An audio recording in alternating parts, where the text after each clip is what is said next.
Buenas tardes con todos, me llamo Stephanie León, soy abogada por la Universidad de Lima, tengo experiencia en el Estudio Muñiz con 6 años, también fui parte del Comité de Responsabilidad Social y Ambiental. Actualmente estoy cursando la mitad de la maestría de Derecho Penal en la Universidad Católica y también me encuentro ejerciendo como abogada particular. El día de hoy nos ha citado el estudio del doctor Chipana con la intención de aprender acerca de la investigación preliminar. Me imagino que la mayoría de ustedes son abogados, estudiantes de derecho, fiscales, pero igual es bueno recordar. Nosotros ahorita nos encontramos frente al proceso penal común, el cual se divide en 3 etapas. Primero tenemos a la investigación preparatoria, etapa intermedia y juicio oral. Para iniciar tenemos a la investigación preparatoria, la cual se divide en 2 subetapas.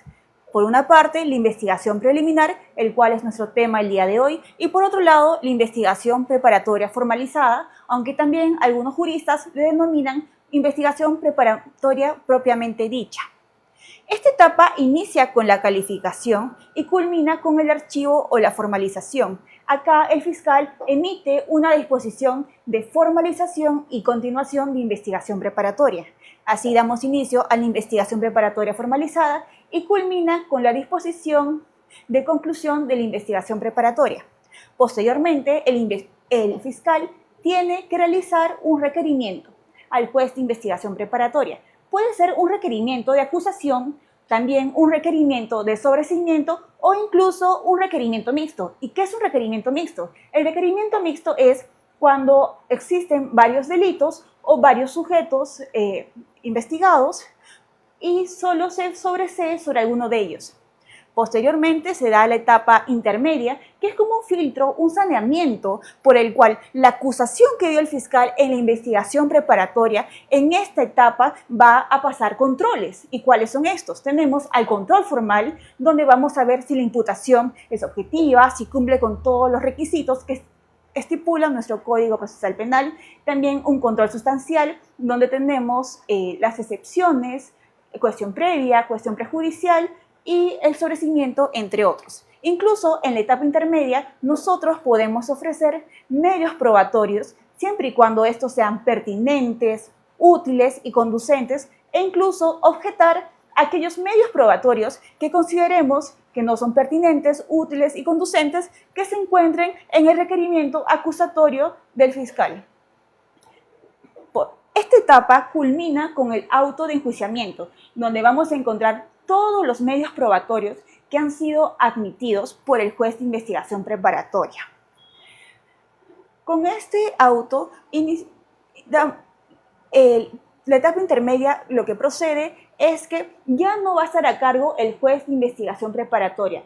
Todo el expediente se va a remitir a un nuevo juez. ¿A quién? ¿Al juez unipersonal o al juez penal colegiado? Ellos son quienes van a actuar los medios probatorios y se encargarán de condenar o absolver al acusado dentro del juicio oral. Como habíamos comentado en la diapositiva anterior, tenemos la investigación preliminar y se inicia con la calificación. ¿Y cuáles pueden ser aquellos resultados de la calificación? Por una parte, el fiscal puede archivar liminarmente cuando hay una falta de relevancia penal o cuando los hechos son atípicos. Por otro lado, también puede dar una apertura de investigación. Como saben, mediante la Ley 32.130, ahora el fiscal comparte su función, el fiscal se encarga de la conducción jurídica de la investigación preliminar y es la PNP, la policía, quienes se encargan de la conducción operativa. Entonces, lo que hace el fiscal es emitir la disposición de inicio de investigación preliminar en sede policial por un determinado plazo. Un punto importante que no he mencionado en la diapositiva anterior es que en la investigación preliminar necesitamos como mínimo una sospecha inicial o también denominada sospecha simple. Como pueden ver en el cuadro de acá, es necesario este grado o nivel de sospecha para poder el fiscal en especial emitir esta disposición. Sin embargo, no es el único nivel de sospecha. Como observamos en el cuadro, tenemos varios niveles. Por una parte está la sospecha inicial o simple para la investigación preliminar. También tenemos la sospecha reveladora, la cual es necesaria para que el fiscal pueda disponer la formalización de investigación preparatoria. De ahí tenemos la sospecha suficiente, que es indispensable para un requerimiento de acusación y un auto de enjuiciamiento. También tenemos la sospecha fuerte o grave, el cual va a servir al juez de investigación preparatoria para que pueda dictar su resolución de prisión preventiva. Y finalmente tenemos a la certeza, o también algunos llaman sospecha más allá de toda duda razonable, el cual, como sabemos, es un requisito indispensable para emitir la sentencia condenatoria. He querido compartir con ustedes un pequeño minuto sobre el caso Pedro Castillo en relación a la indagación previa. Seguro muchos de ustedes ya lo conocen, a lo que sucedió en una entrevista en la televisión acerca del exministro del Interior, Mariano González. El exministro del Interior, Mariano González, salió a declarar acerca de Pedro Castillo, para lo cual, en este caso, la Fiscalía observó esta noticia. Sin embargo, consideró que faltaban ciertos elementos para poder llegar a una sospecha inicial simple y de esta forma poder abrir la investigación preliminar. Entonces, mediante la disposición 1, la Fiscalía solicitó la declaración de este testigo, quien viene a ser, como les comentaba, el exministro del Interior, Mariano González. Ahora, si me permiten, les quiero hacer mención a la Instrucción General número 1/2018, donde se encuentran los lineamientos acerca de las denuncias de la Fiscalía, porque aquí surge una pequeña controversia. El abogado de Pedro Castillo de ese momento, en el 2022, el doctor Benji Espinosa, presentó una tutela de derechos. ¿Y por qué lo presentó? Porque, según su defensa, cuando se dispuso esta declaración, no estuvo presente Pedro Castillo y mucho menos su abogado. Hay que tener en cuenta que mediante la disposición número 2, recién la Fiscalía emite su disposición de formalización de inicio de diligencias preliminares. Así se llamaba en ese momento, en el 2022. Como sabemos, recientemente ha cambiado a investigación preliminar. Como les comentaba, el doctor Benji Espinosa, la defensa del señor Pedro Castillo, lo que quería es que se declare nulo, que no haya eficacia mediante la declaración que hubo, porque según lo que comentaba es que era un acto de investigación y que no pudo ejercer su defensa su patrocinado toda vez que no tuvo conocimiento. Sin embargo, aquí en la Suprema, porque como saben, este caso lo resolvió el Juzgado Supremo de Investigación Preparatoria, llega a 3 puntos. Primero, lo que menciona es, el Ministerio Público sí puede realizar averiguaciones previas antes de la investigación preliminar. No se limitan al simple requerimiento de documentación. No son solo documentos que pueden indagar los fiscales para poder conocer si califican archivando o abriendo investigación preliminar. Como vemos en este caso, también se puede llegar a solicitar la declaración de un testigo, el cual no va a ser un acto de investigación, pero sirve para que el fiscal pueda ejercer la acción penal correctamente o en todo caso abstenerse. Por último, lo que menciona el Juzgado Supremo es que no autorizan actos de investigación sin participación de las partes, sino que solo sirve para decidir si corresponde iniciar o no la investigación preliminar. De todas formas, cabe recalcar que la indagación previa es de carácter excepcional y, como he mencionado, no es que sea una nueva etapa, simplemente son indagaciones previas delimitadas que necesita el fiscal para poder decidir si archiva liminarmente o formaliza la investigación preliminar. También acá les he puesto el artículo 159.4 de la Constitución, el artículo 4 del título preliminar, el 60 del Código Procesal Penal y la Ley Orgánica del Ministerio Público, donde le dan esta potestad a la Fiscalía de poder realizar estas indagaciones previas para ejercer acción penal. Hemos hablado sobre archivo liminar, hemos comentado acerca de indagación previa, sobre formalizar investigación preliminar. Sin embargo, ahora nos preguntamos, ¿cómo se inicia una investigación preliminar? He realizado este diagrama para ustedes, encontramos 5 puntos. Una noticia criminal puede surgir de 5 formas. Por la denuncia de parte, cuando la persona agraviada acude a la policía o directamente a la fiscalía para poner en conocimiento de cuáles son los hechos delictivos que han pasado. Base legal, el artículo 1 y 326 del Código Procesal Penal. También puede surgir de oficio. ¿Cuándo? Por ejemplo, en el caso anterior, ¿no? Discutíamos sobre el caso Pedro Castillo. Ahí veíamos que el fiscal fue que mediante la entrevista pudo darse cuenta de que habían unos indicios, había unos hechos criminales que merecían ser investigados. La base legal se encuentra en el artículo 1 del Código Procesal Penal. También puede ser por acción popular.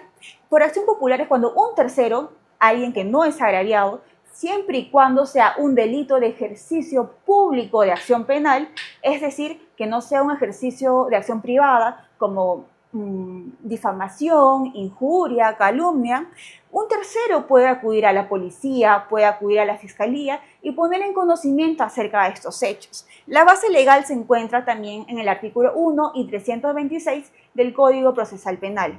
Por otro lado, tenemos por noticia policial, quizá la policía se encuentra en una intervención, ve hechos delictivos y procede a tomar en cuenta todos estos para comunicarlos al Ministerio Público. Y la base se encuentra en el artículo 67 y 331 del Código Procesal Penal.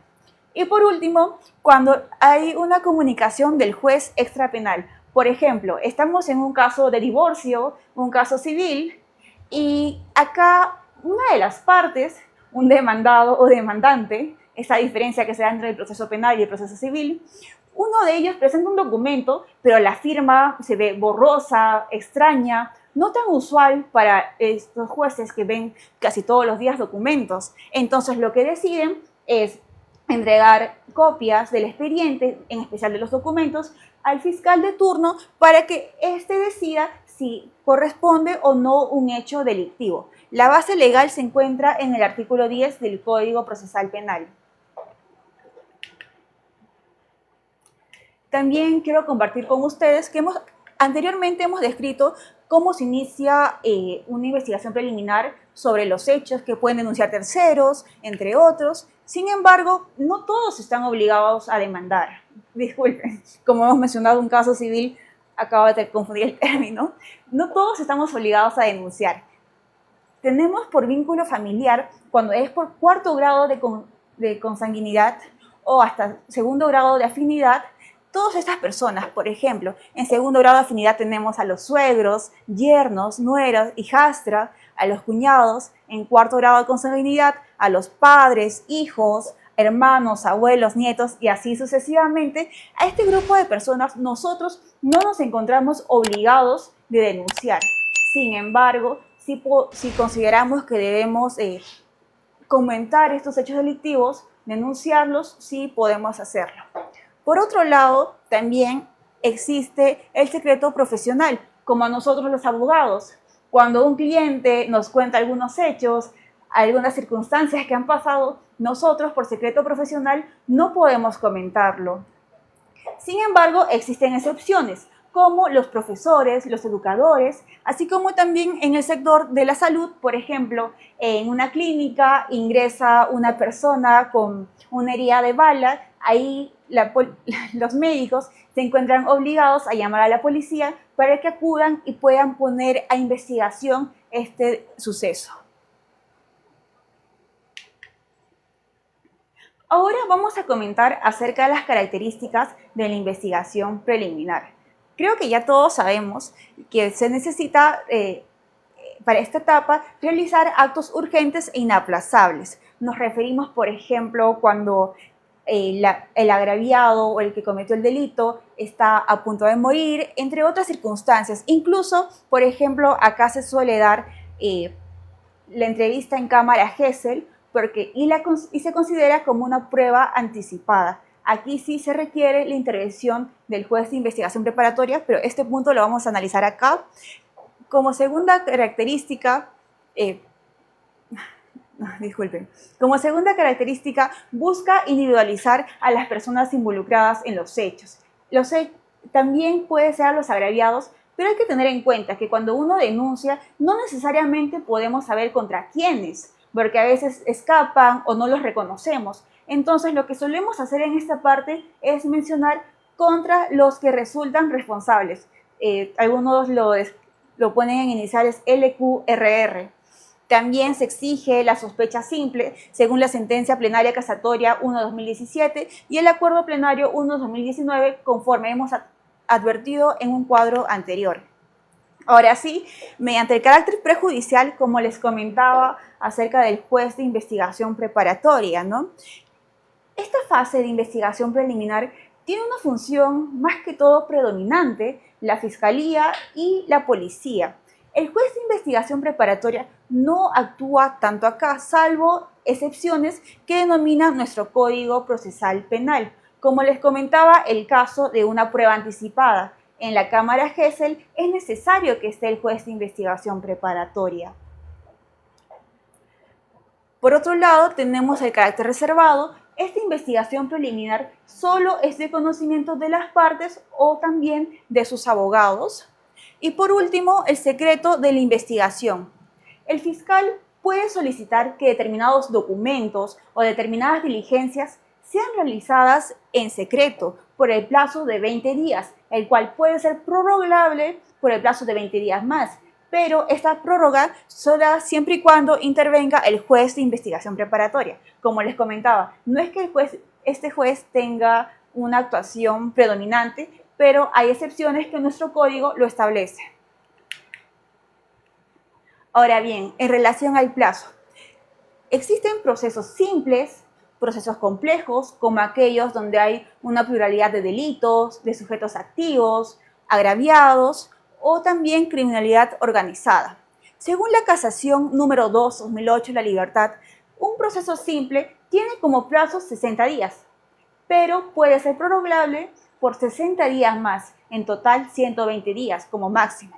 Según la Casación 144/2012, ANCASH, en los casos de procesos complejos, el plazo máximo será de 8 meses máximo, pero no cabe ninguna prórroga.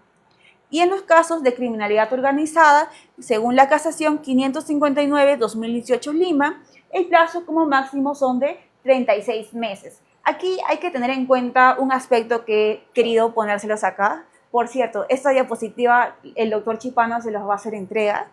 Según la Casación 66/2010 de Puno, el cómputo del plazo inicia desde la disposición de inicio de investigación preliminar en sede policial.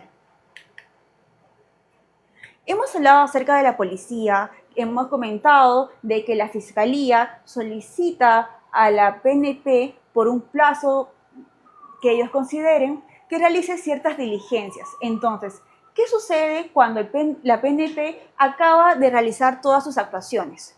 El informe policial es un documento que va a remitir la PNP al fiscal que contiene 7 características. Primero, los antecedentes que motivaron su participación, la relación de las diligencias efectuadas, las precalificaciones de los delitos presuntamente cometidos, los cuales no es vinculante que el fiscal opine de la misma forma, los grados de presunta autoría, que puede ser autoría mediata, inmediata, una coautoría, también la participación, si nos encontramos frente a una indagación, o también si hay cómplices primarios, cómplices secundarios, también el análisis de los hechos investigados y las conclusiones respectivas que justifiquen si se considera que se debe continuar o no con una investigación preparatoria.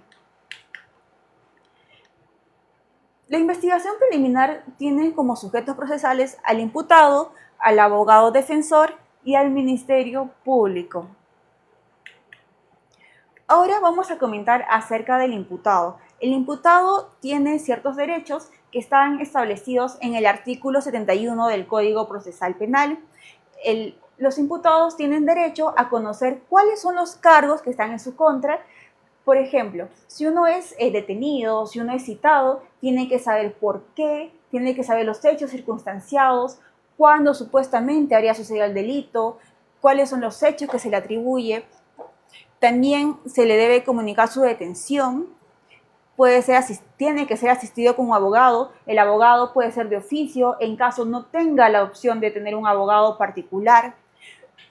Acá les he citado la casación 2321 del 2023 Amazonas, porque en relación al derecho de abstenerse a declarar, la Corte Suprema lo que ha establecido es que el imputado no tiene derecho a mentir, sin embargo, tiene derecho a no autoincriminarse. Entonces, es importante tenerlo en cuenta porque el imputado en su declaración puede decidir guardar silencio, no responder, y eso no significa que éste sea culpable. Por otro lado, dentro de su declaración no debe existir medios coactivos o intimidatorios.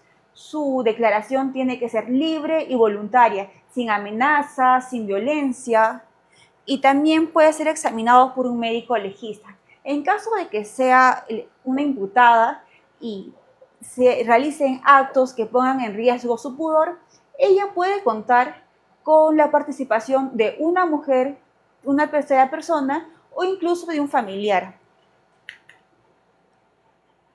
También los abogados defensores tenemos derechos. Todo ello se encuentra regulado en el artículo 84 del Código Procesal Penal. Por una parte, nosotros tenemos, en primer lugar, el derecho de prestar asesoría a nuestros patrocinados desde que ellos son citados o son detenidos. También a interrogar directamente al detenido, a los testigos, a los peritos, al agraviado. Hay que tener en cuenta que nosotros no podemos estar presentes, un abogado defensor no puede estar presente mayormente en la declaración de otro coimputado, o en todo caso, si está presente, si es que lo permite la Fiscalía, no puede realizar preguntas, no puede interrogar. En tercer lugar, el abogado defensor tiene derecho a recurrir a la asistencia de un especialista en las diligencias. Por ejemplo, estuvimos comentando acerca de la entrevista única de cámara Gesell. Después de este acto, lo que se da es el protocolo psicológico, el cual lo desarrolla una psicóloga o un psicólogo del Instituto de Medicina Legal. Este protocolo tiene varios ítems, siendo el último sobre las conclusiones, sobre toda la estructura, sobre toda la entrevista que ha desarrollado la agraviada. El agraviado puede ser un adolescente o una persona adulta, sobre si hay coherencia o no en su declaración, si hay todos estos puntos. Entonces, lo que puede hacer un abogado defensor es contratar un psicólogo forense de parte para poder refutar con un medio probatorio de parte estas conclusiones de esa pericia. También puede ser un perito contable, entre otros. En cuarto lugar, los abogados defensores pueden aportar medios de investigación y prueba siempre y cuando sean pertinentes, útiles y conducentes. En quinto lugar, pueden presentar peticiones, tener acceso a la carpeta fiscal, al expediente, si es que ya se encuentra en la etapa intermedia, o a solicitar copias. En este caso, los abogados lo que pueden hacer es acudir a la Fiscalía, tomar fotografías, solicitar copias. Las copias digitales actualmente ya no cuestan, también se pueden solicitar copias certificadas. En sexto lugar, pueden ingresar a los establecimientos penitenciarios, a la dependencia policial y por último, expresar con amplia libertad en el curso de la defensa oralmente y por escrito. Por cierto, acá hay otros derechos del abogado que no hemos mencionado porque ahorita estamos conversando exclusivamente sobre la investigación preliminar, pero en otras etapas hay más actuaciones como las excepciones, cuestión previa, cuestión prejudicial, entre otras oportunidades. Ahora bien, vamos a hablar acerca de los mecanismos de defensa. El día de hoy hablaremos sobre el control de plazo y la tutela de derechos. Primero conversaremos acerca de qué es el control de plazo. Como hemos mencionado inicialmente, una investigación preliminar en un proceso simple tiene un plazo de 60 días, siendo prorrogables por 60 días más, lo cual es un plazo de 120 días como máximo. Entonces, ¿qué es lo que sucede cuando pasan estos 120 días? El abogado defensor lo que debe hacer, o también lo puede hacer el abogado de la parte agraviada, es pedir a la Fiscalía que cese este plazo, que cese esta investigación y que la Fiscalía emita su disposición. Sin embargo, ante esta negación o ante si la Fiscalía emite un nuevo plazo, el cual va más allá de los plazos que ha establecido nuestro Código Procesal Penal, después de haber pedido después de haber pedido el abogado a la Fiscalía que cese este plazo y este ha rechazado, lo que cabe hacer es en el plazo de 5 días acudir al juez de investigación preparatoria para que con una audiencia entre las partes pueda cesar el plazo. Y hay como consecuencia 4 acciones. Primero, el archivamiento de la investigación preliminar. Segundo, la exclusión del proceso, lo cual sucedió en el caso Chacón Málaga, que todos lo conocemos. Tercero, la conclusión inmediata del proceso. Y por último, la reducción de la pena. Ya hemos hablado acerca de qué es el control de plazo, pero ¿qué es la tutela de derechos? La tutela de derechos está regulada en el artículo 71. Ahí también hemos comentado hace unos momentos acerca de cuáles son los derechos del imputado. Eso se encuentra en el numeral 2. Pero ahora conversaremos acerca de qué es lo que pasa cuando todos estos derechos leídos son vulnerados. Si me permiten, quiero compartir con ustedes lo que dice el numeral 4 del artículo 71 del Código Procesal Penal. Cuando el imputado considere que durante las diligencias preliminares, en este caso investigación preliminar, no se ha dado cumplimiento a estas disposiciones o que sus derechos no son respetados, o que es objeto de medidas limitativas, de derechos indebidas o de requerimientos ilegales, puede acudir en la vía de tutela de derechos al juez de investigación preparatoria. Entonces, he querido compartir con ustedes este párrafo de la casación 943-2019 de Ventanilla porque me parece muy interesante. La acción de tutela es un remedio procesal que está circunscrita a un ámbito específico, el señalado taxativamente en el artículo 61, numeral 4, el cual acabamos de leer hace unos momentos. Está referida a la tutela o protección de derechos constitucionales y legales que dicho precepto contempla. Primero, si me podría ayudar, por favor. Primero, tenemos el derecho de instrucción de derechos. Segundo, los derechos instrumentales específicos de defensa procesal. Para ello, citan al artículo 71, apartado 2, literales A y D, a cuales nos referimos como específicos de defensa procesal. Nos referimos a conocer los cargos formulados en su contra y, en el caso de detención, a que se le exprese la causa o motivo de dicha medida, integrándole la orden de detención girada en su contra siempre y cuando corresponda. Y también tenemos el literal D. En el literal D lo que describe es abstenerse de declarar y, si acepta hacerlo, a su abogado defensor esté presente. Cuando se vulneran estos dos derechos, uno tiene que ir en vía de tutela de derechos. Por otro lado, tenemos como tercer punto el derecho a no ser sometido a medios o métodos indignos. Por último, el derecho a ser examinado un médico legista. Todos esos puntos ya lo hemos conversado hace un momento y creo que lo tenemos claro. Ahora bien, existen medidas de coerción personales y reales. Primero vamos a conversar acerca de las personales. La Fiscalía tiene al imputado y decide, siempre y cuando considere que hay un peligro de fuga o de obstaculización de justicia, con la finalidad de que el investigado esté presente dentro de la investigación preliminar y también, claro, más allá, conforme se desarrolla el proceso, tiene la opción de solicitar estas 8 medidas al juez de investigación preparatoria. Tenemos a la detención preliminar judicial, a la prisión preventiva, a la comparecencia restringida, la detención domiciliaria, impedimento de salida, internación preventiva, es decir, un establecimiento psiquiátrico, y a la vigilancia electrónica personal.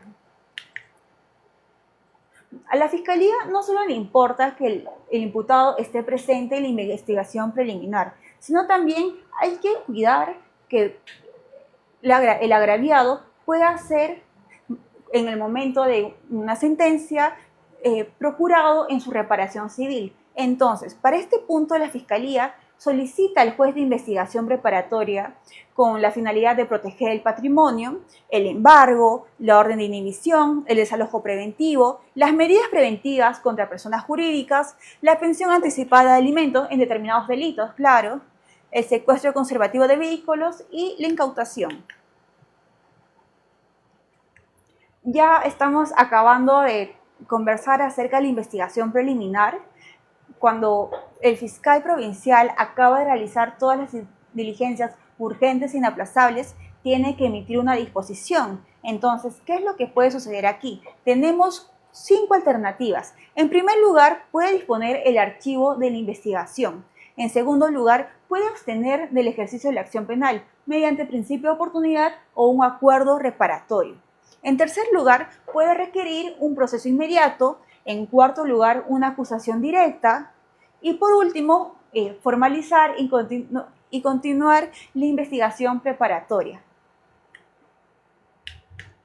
siempre y cuando haya una sospecha reveladora, conforme estuvimos viendo en el cuadro anterior. En el punto anterior estábamos viendo disponer el archivo de la investigación. ¿Qué es lo que sucede cuando la Fiscalía archiva?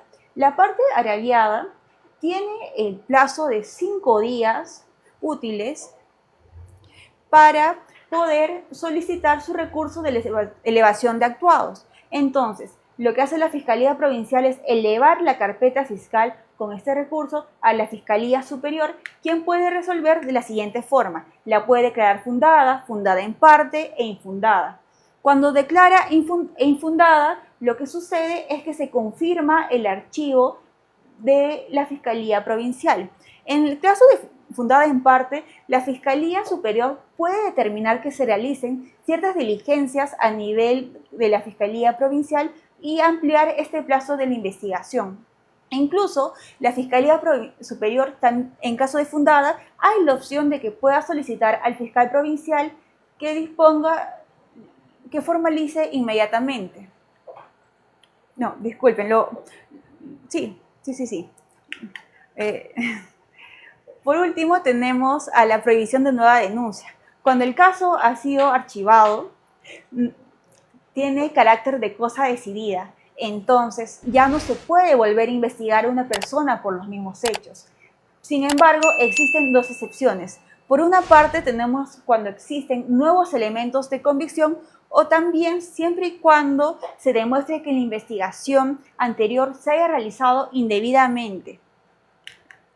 Y finalmente, con esta diapositiva ya culminamos. He querido compartir con ustedes la casación 2321-2023 de Amazonas, toda vez que siempre tenemos el conocimiento que las resoluciones del Poder Judicial tienen que ser motivadas. Sin embargo, hay que tener en cuenta que la Fiscalía también tiene un deber de motivación. Como sabemos, la Fiscalía puede emitir disposiciones, providencias y requerimientos. Las disposiciones, como hemos visto, de ampliación de plazo, de inicio de investigación preliminar, disposición de archivo, las providencias que son prácticamente de mero trámite, y los requerimientos, donde tenemos un requerimiento acusatorio, requerimiento de sobreseimiento y un requerimiento mixto. Entonces, a nivel de disposición y a nivel de requerimiento, siempre debe ser motivado. Entonces, quise compartirles esta ejecutoria suprema, el cual lo van a encontrar en la diapositiva y poder hacer una mejor lectura. Muchas gracias por acompañarnos el día de hoy y agradezco al doctor Chipana por la invitación.